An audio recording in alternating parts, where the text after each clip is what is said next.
деген сенімдемін. Өйткені Арсемел бірлестіктің жетекшісі, жақсы деген өзінің жұмыстары бар. Барлық жігіттерге осында тұрған құтты болсын, атақтарын, жетістіктер. Олар да ары қарай Қазақстанның өнерін көтере беріңіздер.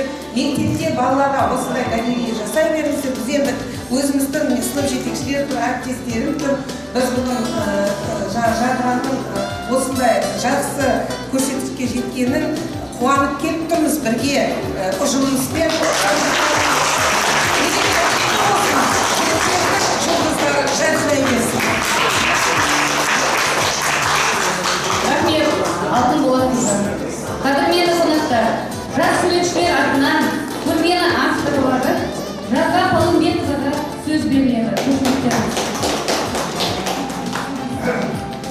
Құрметті қонақтар, барлықтарыңыз көрмеге қош келдіңіздер.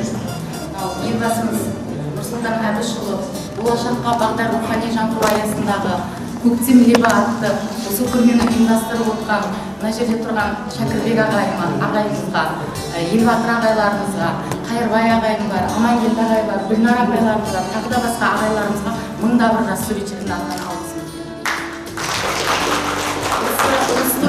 Наурыз мерекесімен тұспа тұс келген бүгінгі көрме біз үшін өте қуаныш. Осы жас суретшілердің атынан болашақта биік белестерді аламыз деп сіздерге нық сеніммен айта аламыз. Алдағы уақытта жас суретшілер осындай жақсы жұмыстарды сіздерге паш етуге осы суретшілердің атынан осы бүгінгі көрмені ұйымдастырып отыр, осы ағайларымызға рахмет айта отыр. Осы мұражайға суретшілердің бір жұмысын сіздерге тарту етіп